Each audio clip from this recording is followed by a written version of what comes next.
네, 최순실 게이트에 대한 검찰 수사가 이번 주에 마무리가 됩니다. 그리고 탄핵과 특검 그리고 최순실 게이트에 대한 국정조사까지 이번 주에 진행이 될 예정입니다. 이에 따라서 이번 한 주는 정치권이 경랑의 한 주를 보내게 될 것으로 보입니다. 네, 유용화 YTN 개건 해설위원, 김광덕 전 한국일보 정치부장과 함께 자세한 얘기 나눠보겠습니다. 네, 안녕하십니까? 네, 안녕하십니까? 네. 먼저 부장님께 여쭤볼게요. 네. 어제도 촛불 집회가 있었습니다. 이 얘기로 좀 먼저 시작을 해볼까요? 어떻게 네. 보셨습니까? 어저께 촛불 집회는 요약하자면 눈과 비가 오고 네. 바람이 불어도 촛불은 꺼지지 않고 더 크게 타올랐다라고 하는 걸 보여준 것 같아요. 그러니까 네. 얼마 전에 새누리당의 김진태 의원이 촛불은 바람이 불면 꺼진다 그랬잖아요. 네. 그러니까 쉽게 말해서 이제 11월 말 12월쯤 돼가면 찬바람이 불면 꺼지는데 너무 거기에 왜 이렇게 민감하게 반응하느냐 하는 친박의 입장을 밝혔던 건데 네. 전혀 그러지 않았으면 밝혀졌고 이제 어저께는 주최 측 추산 서울이 한 150만이지 않습니까? 네. 전국적으로 한 190만 해서 네. 지난 3차 집회가 소위 서울의 100만 집회라 그랬는데 지난 3차 집회 저도 현장에 3차 집회도 보고 어저께도 봤습니다만은 그 어떻든 3차 집회를 웃도는 수준이 아닌가. 네. 네, 뭐 사람에 따라 좀 보는 시각이 차이는 있습니다만 하여튼 어저께 진짜 추운데도 많이 왔더라고요. 네. 보니까. 네. 위원님은 어떻게 보셨어요? 그 지난 3차 집회 때는 이제 우리 국민들이 박근혜 대통령에 대한 정치적 사망 선고를 한 날이었고요. 네. 그 이후에 이제 4차 집회 또도 계속 나가면서 이제 박근혜 대통령의 하야를 퇴진을 분명히 요구했는데 안 하지 않았습니까? 네. 그래서 어제는 이제 국민들이 그 추운 날씨에 눈이 온 날씨에 전국적으로 거의 200만 가까운 국민들이 네. 나가서 박 대통령에게 당신에게 되돌아갈 민심은 이제 없다. 분명하게 그것을 보여준 것이다. 혹시 네네. 탄핵 정국이 길어지면서 그 반전을 꾀하려고 하는 정치적 술수는 이제 꾀하지 말아라. 네. 돌아갈 민심은 없기 때문에 하루빨리 사퇴를 해서 이 나라의 혼란을 막고 네. 그리고 국정을 정상화시키는 그런 부분들을 분명하게 이제 보냈다. 네. 근데 박 대통령이 어떻게 나올지 좀 지켜봐야겠죠. 박 대통령은 관저에서 그 상황을 보고받았다는 일부 보도가 있었는데요. 네. 그 집회를 보면서 어떤 생각을 했을지 참 궁금합니다. 글쎄요, 네. 저는 정상적인 대통령이라 그러면 3차 집회 이후에 네. 그 전에라도 진솔한 국민에 대한 사과와 그리고 모든 걸 다 내려놓겠다.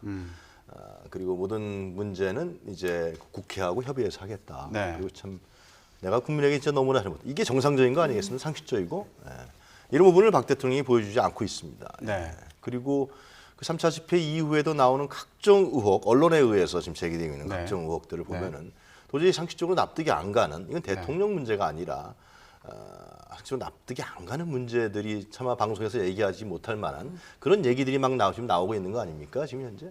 그래서 저는 하루라도 빨리 박 대통령이 권력을 내려놔야 된다. 내려놓고 네. 그렇지 않으면은 상당히 개인적으로 불행한 사태가 얘기될 수밖에 없다. 그건 역사에서 다 증명하고 있습니다. 네. 지금 네. 그 민심에 대해서 계속 말씀하고 계신데 그래서일까요? 지지율 조사를 보면 계속 떨어지고 있지 않습니까?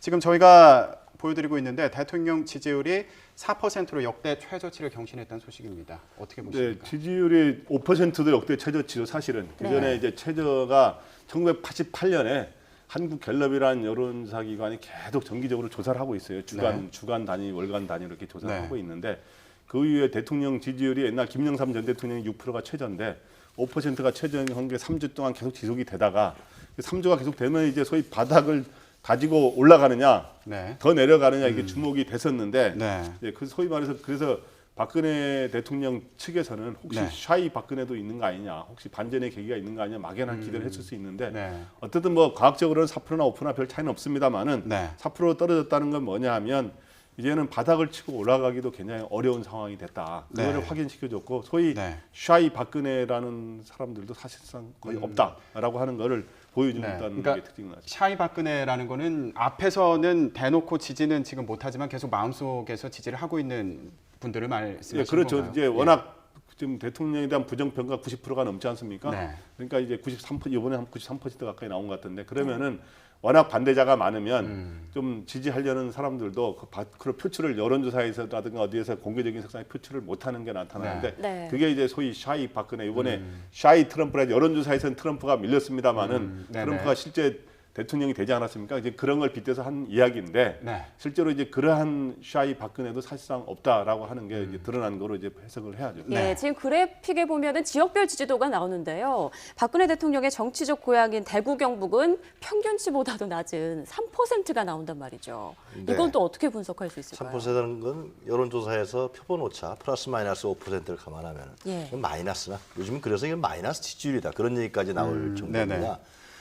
그리고 지금 말씀하셨지만 샤이 박근혜, 샤이 트럼프였지만 지금 선거 기간이 아닙니다. 오해하면 안 될 것 같고요. 선거라고 하면 수은표가 이제 나오는 거지만. 네. 그리고 또 중요한 사실은 뭐냐면 이제는 대구 지역에서 지금 말씀하신 TK 지역에서 3% 이건 네. 뭐 그 전주에도 뭐 이하 유사한 아마 퍼센트를 기록했을 텐데요. 네. 그것은 무엇을 의미냐 하면은 결국 박근혜 대통령의 정치적 고향. 네. 결국 박정희라는 전 대통령과 연관돼서 대통령직에 올랐던 아니면은 정치적인 지지를 받았던 박정희라는 인물과 관계돼 있는 사람이 바로 박근혜 대통령 아닙니까? 박정희 네. 전 대통령의 딸.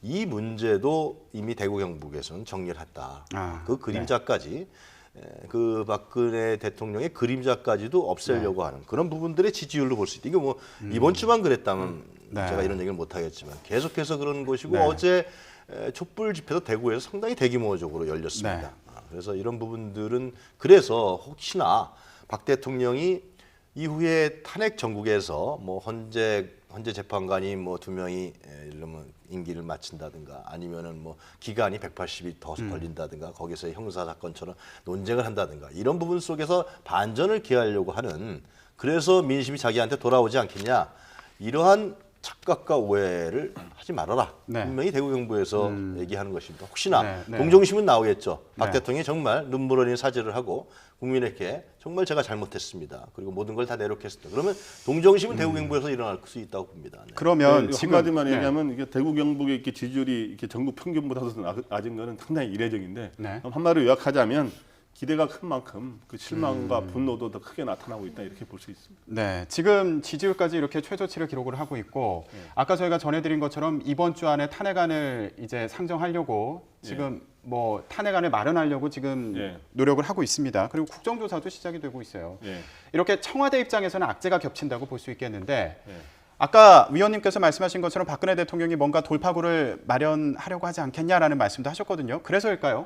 대국민 담화를 다시 하지 않겠냐 이런 얘기도 나오고 있습니다. 어떻게 보십니까? 네, 그래서 저는 뭐 대국민 담화라는 형식을 취할지 또 다른 형식을 취할지는 모르겠습니다만은 저는 대국민 담화보다는 어떤 입장을 뭔가 표명하는 계기가 있지 않겠느냐. 왜냐하면 야당이 주도로 이제 탄핵안을 마련해가지고 네. 이제 소위 표결에 붙이게 되면은 네. 이제 국회에 상정한 뒤 이제 72시간 내에 표결을 해야 되거든요. 네네. 그 사이에 국회에서도 표결이 사실상 가결이 되면 대통령 직무가 완전히 정지가 돼버립니다. 아, 네. 이제 헌법재판소로 가서 최종 탄핵 심판 결정을 합니다만은 네. 그거는 이제 사실상 이런 상황에서는 사실 옛날 노무현 전 대통령의 역풍을 기대하기가 어렵거든요. 네. 지금 워낙 국민들 대다수가 촛불 민심에 같이 이게 네네. 동조하는 이런 상황이기 때문에 그렇기 때문에 대통령 입장에서는 직무 정지가 되느냐 마느냐 이런 순간이기 때문에 자기 입장을 통해서 이제 검찰 수사에 응하지도 않고 있지 않습니까? 네네. 그러니까 이제 입장을 밝히는 계기가 되지 않겠느냐. 네. 그리고 저도 옛날에 노무현 전 대통령 탄핵 때 제가 취재 기자였습니다만은 네네. 근데 노무현 전 대통령이 그렇게 말씀을 거침없이 하시는 분이 네. 탄핵이 딱 되니까 진짜 직무가 정지되고 말도 안 하세요. 말씀도 안 하시고 그 당시 네네. 변호도 다 개인 변호인단이 다 그 토의 탄핵 기한 변론을 하는 그런 거기 때문에 대통령도 이번 기회에 입장 표명 안 하면 앞으로 입장 표명할 기회도 별로 없을 기회가 겁니다. 있기가 그렇기 힘들다는 때문에 말씀이시죠. 반전의 예. 계기를 모색하다기보다는 마지막으로 자기 입장을 밝히는 계기가 되지 않겠느냐 네. 그렇게 생각이 됩니다. 네. 네, 대통령이 대국민 담화를 할 때마다 민심이 더 악화된 분위기가 있었는데요. 만약에 이번에도 대국민 메시지를 전한다면 더 악화되진 않을까요? 어떻습니까? 네, 그래서 지금 현재 대국민 담화도 2차까지 하다가 지금 뜸하지 않았습니까? 가장 예. 큰 이유는 할 때마다 오히려 지지율이 더 떨어지고 더 국민 여론을 자극하는 식이 됐기 때문에 이제 안 하는 게 낫겠다 이렇게 했는데 그래서 이번도 대국민 담화를 하면 더 그렇기 때문에 네. 어떻든 입장 표명하는 형식으로 하는데 그게 네. 지금 현재는 검찰 조사에 응하겠다고 당초 대국민 담화에서 약속을 하지 않았습니까? 네. 그게 필요하다면이라는 조건을 달긴 했습니다만은 그게 응하지 않고 있기 때문에 그런 거에서부터 계속 더 국민들은 더 분노하고 이런 네. 국민들 민심이 안 좋아지는 거기 때문에 네. 오히려 검찰 조사에 이제 응하지는 쉽지 안 하려고 하는 것 같은데 응하고 진짜 석고되지 하는 심정으로 가야 오히려 약간이라도 진정이 되지 않을까 생각합니다. 지금까지의 박 대통령의 일련의 과정을 봤을 때는 아마 예상되는 게 제가 생각했을 때는 탄핵안이 예를 들어 뭐 발의가 됐는 네. 제가 탄핵 부분에 대해서 잘 따라서 하겠습니다. 뭐 그 정도 아니겠습니까? 근데 네. 그것이 결국 또 국민의 공분을 불러일으킬 것이죠. 지금 청와대에서 이제 어제부터 언론이 조금 흘렸어요. 메시지를 남길 것이다 네네. 하는 건데 지금 할 수 있는 박 대통령이 할 수 있는 것 그리고 네. 해야 되는 것은 딱 한 가지입니다. 국민에게 잘못했습니다. 제가 모든 걸 내려놓겠습니다. 네. 그리고 앞으로의 정치 일정은 전국을 정상화시키기 위해서 국회하고 협의하겠습니다. 이 네. 부분만이 결국은 박 대통령이 최종적으로 사는 길이고요. 정말 일말의 양심이 조금이라도 있다 그러면은 나라의 혼란을 막을 수 있는 길입니다. 네. 그러면 지금 아까 부장님께서도 말씀하실 때 이전에 대국민 담화에서 검찰 수사와 관련된 입장을 밝혔었는데 그와는 다른 행보를 보이면서 여론이 악화된 게 아니냐 이렇게 말씀하셨습니다. 네.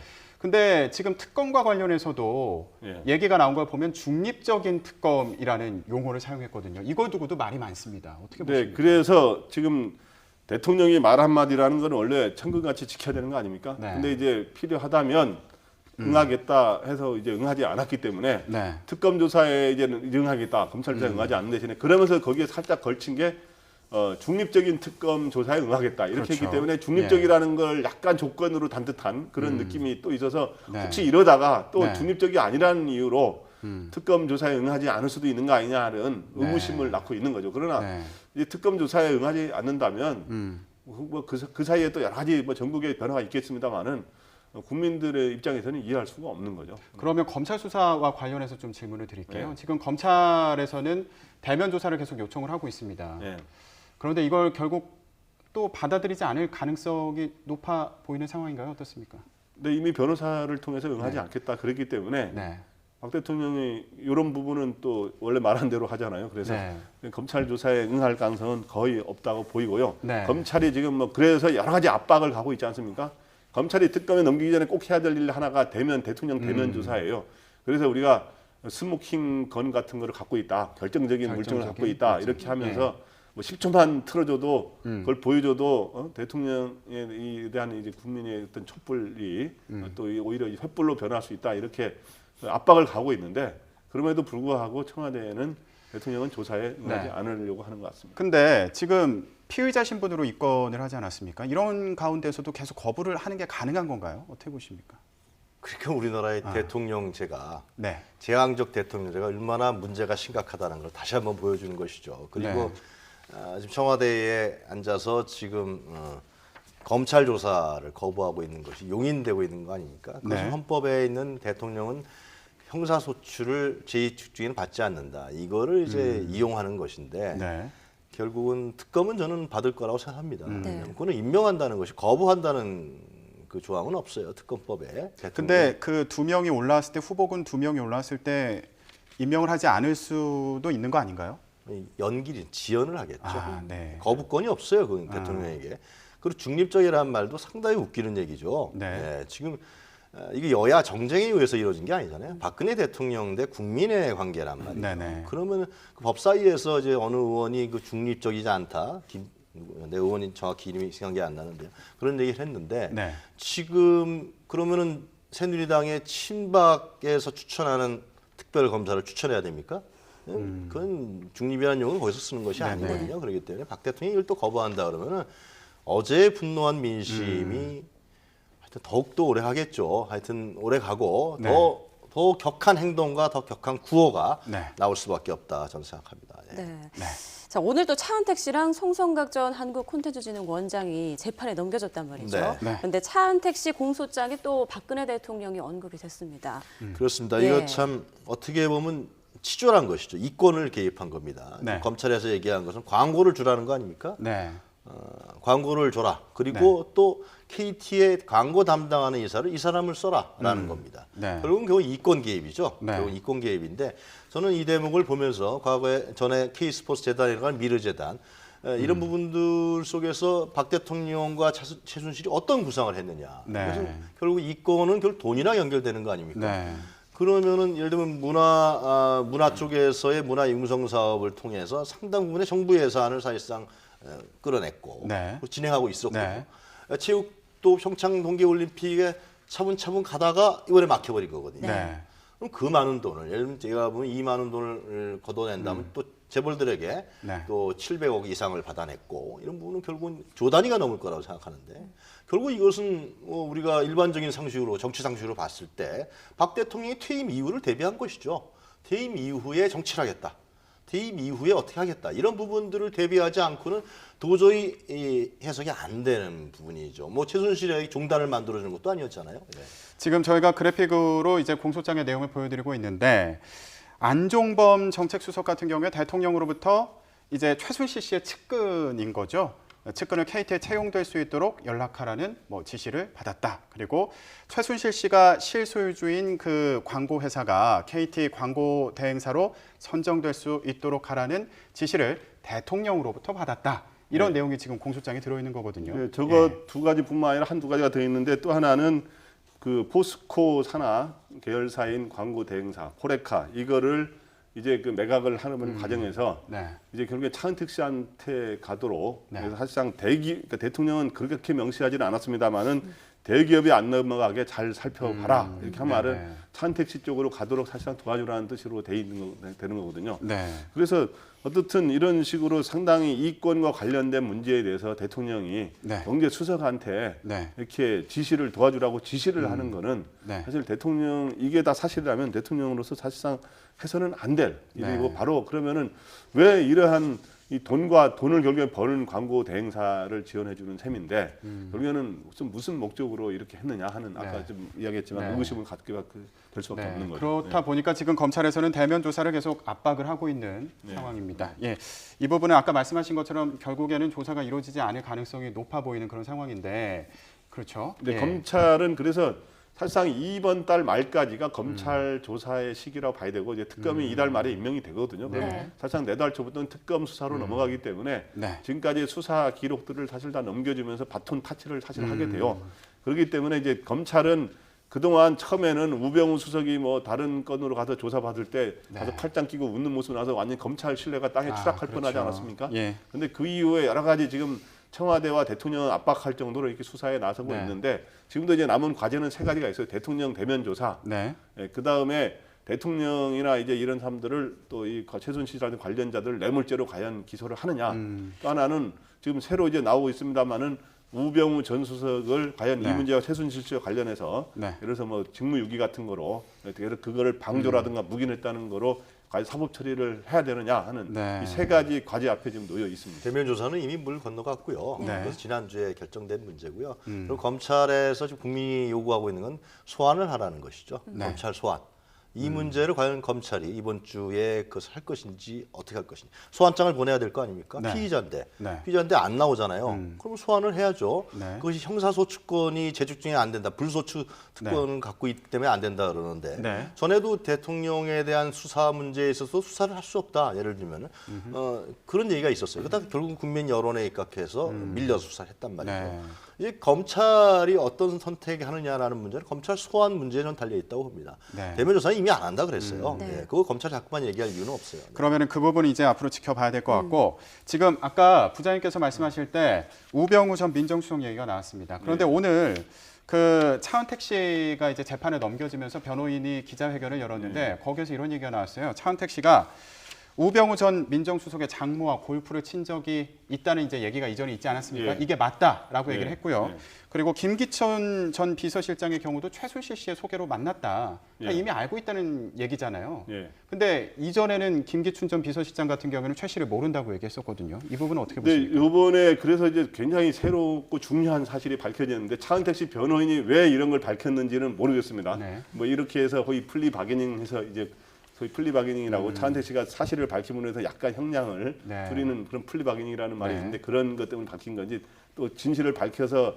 오히려 차은택 씨가 그게 도움이 된다고 생각했는지 어떻든 김기춘 네. 실장이 그동안 거짓말을 요거를 사실이라면 네. 변호인이 말했으니까 아마 사실일 겁니다. 그래서 사실은 김기춘 실장이 말하니까 다 거짓말이라고 확인이 되는 겁니다. 지금까지 김기춘 실장은 최순실 씨를 전혀 모른다. 근데 아무도 그걸 이해할 수가 없지 않았습니까?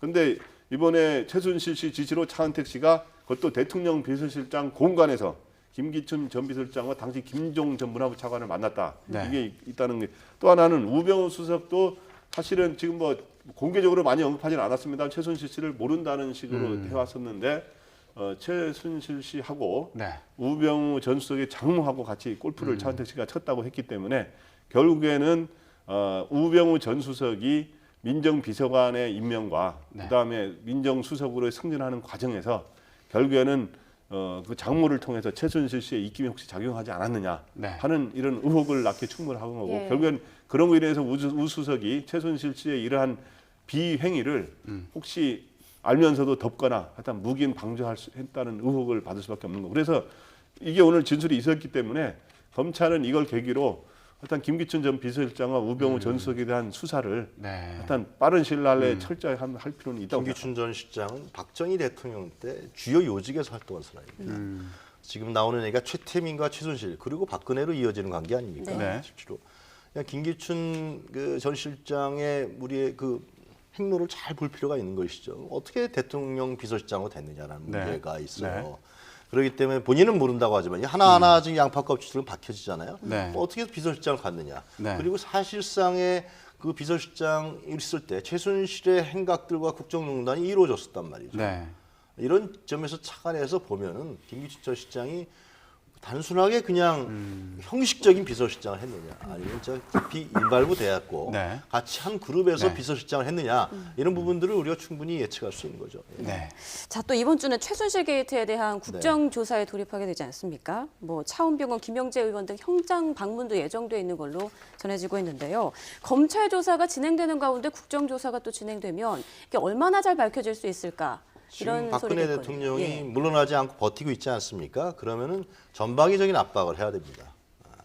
정치권에서 할 수 있는 모든 압박을 가야 네. 되고 국민은 거리로 나와 있기 때문에 네. 국정조사도 하나의 그런 일환으로 보시는 것이 맞는 거죠. 네. 그러니까 특검도 그런 일환인 것이고 예. 그렇게 해서 박 대통령이 더 이상 버티지 못하게 네. 이 정치적인 그리고 물리적인 압박을 통해서 한 거기 때문에 국정조사도 아마 그런 그 일환이 되지 않을까 싶어요. 그래서 관계자들 예를 들면 검찰에서 밝히지 않았던 얘기들 이런 부분들을 증인들을 불러내서 정치적인 압박을 국회에서 하는 문제 네. 그런 부분으로 저는 일환이 이번에는 좀 탄핵 절차에 대해서 얘기를 해볼까 합니다. 네. 지금 국정조사 못지않게 이번 주에 또 중요한 이슈 중에 하나가 바로 탄핵 절차에 이제 네. 돌입을 한다는 거 아니겠습니까?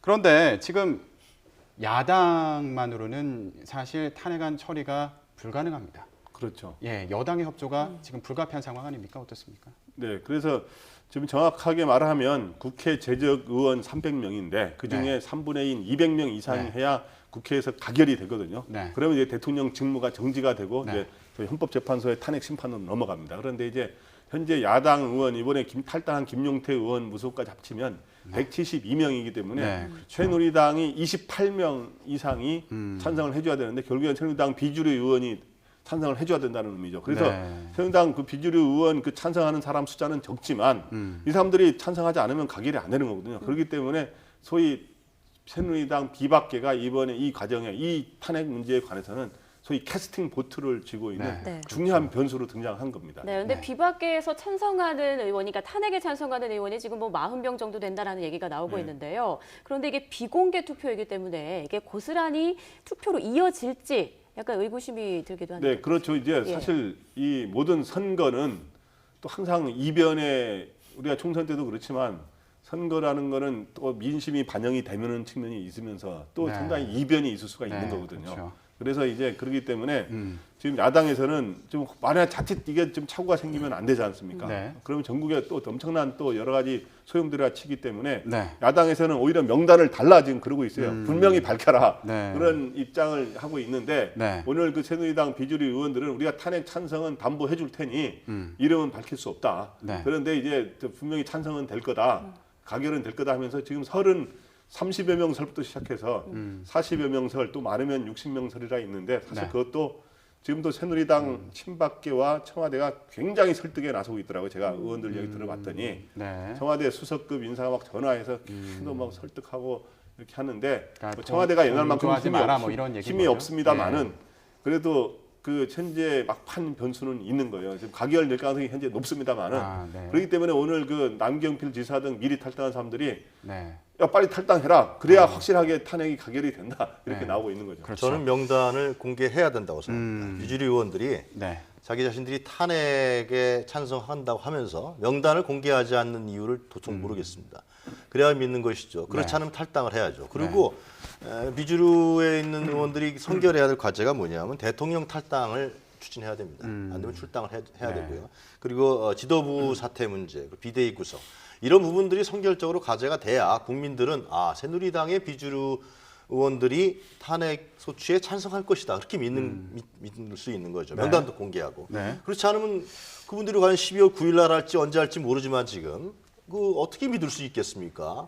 대통령이 탈당하지 않은 정당에 남아 있어요 아직도요. 예, 그렇기 때문에 그 명단을 왜 공개 안 하는지 모르겠어요. 그 무슨 네. 뭐 탄압 받을까봐 그런 모양이죠. 그러면 지금 네. 이제 그 탄핵안의 찬반 부분에 대해서 이제 얘기를 하셨는데 네. 그것과 별개로 동시에 정진석 원내대표 같은 경우에는 일정 자체를 또 문제를 삼았거든요. 이게 너무 빠르다는 거죠. 어떤 정진석 의도가 있는 걸까요? 원내대표는 낀박이라고 우스갯소리로 그런 얘기를 했는데 원내대표를 시작하면서부터 지금까지 줄곧 네. 그러니까 이 친박도 아니고 비박도 아니고 이러한 정치 행보를 해왔습니다. 네. 자기 자신에 입각한 정치 행보를 하지 않고요. 근데 네. 이제는 정신도 원내대표가 이제는 자기 정치를 해야죠. 네. 자기 정치를 해서 탄핵 소추에 찬성할 것인지 반대할 것인지 그냥 박근혜 대통령을 계속해서 호위무사로 남을 것인지 아니면 국민의 편에 설 것인지 정진석 원내대표가 그 결정을 내려야 되는 것이지 지금 어떤 여야 간의 헤게모니 문제라든가 정략적인 계산을 하게 되면은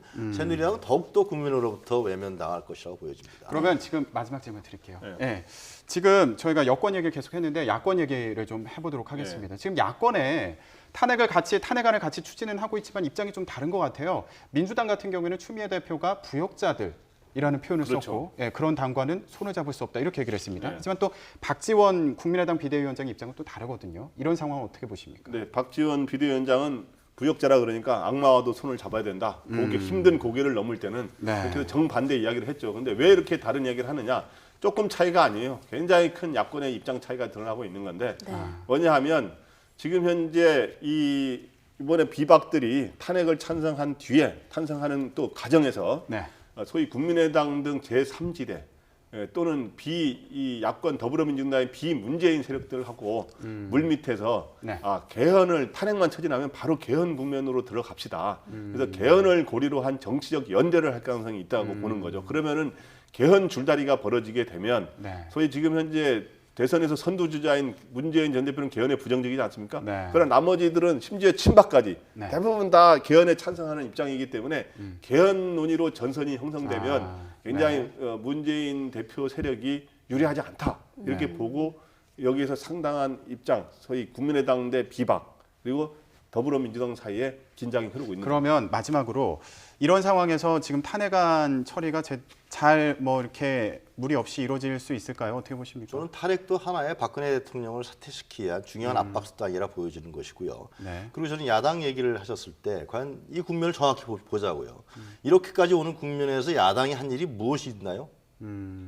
그렇지 않습니까? 네. 언론과 국민에 의해서 이 국면까지 온 것입니다. 네. 과연 민주당과 국민의당, 야당에서 이 국면을 이끌어왔던 건 전 거의 없었다고 보여집니다. 네. 그런데 지금 뭐 부역자니 어떻게 얘기하고 말이죠. 탄핵안 부분도 관철시킬 수 있는 방안을 제대로 협의하지 않고 있는 상황인 것인데요. 오직 답답했으면 전직 국회의장과 언론들이 오늘 그 회동을 하지 않았습니까? 야당에서는 로드맵을 제시해야 되는 거예요. 정치적 해결책을. 네. 집회에 나가서 촛불을 드는 것이 야당의 역할이 아닙니다. 뭐 들 수도 있겠죠. 그러나 야당은 현재 이러한 난국을 어떻게 타개할 것이고 정치적 해결책을 제시할 것인가 이걸 고민해서 해야 되는 것이지 내년 대선을 생각해서 자꾸만 정치적 행보를 하면 안 되는 거란 말이죠. 네. 네. 그러기 위해서 이번에 저는 전직 국회의장과 그 원로들이 제시한 정치를 로드맵 예를 들면 박근혜 대통령 4월까지는 사임해야 된다. 그리고 재앙적 대통령 제한 개헌을 해야 된다. 그리고 또 얘기한 부분이 거국내각 얘기를 했는데 네. 그럼 뭐 용어가 틀렸죠. 정확한 용어는 과도내각인 것이죠. 네. 과도내각에 대한 총리를 선임해야 된다는 문제. 이 부분들이 그 제시한 로드를 얼마나 답답했으면 이걸 얘기했겠습니까? 네, 그래서 알겠습니다. 네, 이번 주는 정치적으로 이슈가 참 많습니다. 네, 분수령이 될 걸로 보이는데요. 어떤 결과 또 어떤 과정이 보여질지 주목됩니다. 네, 오늘 두 분 말씀 고맙습니다. 고맙습니다. 감사합니다.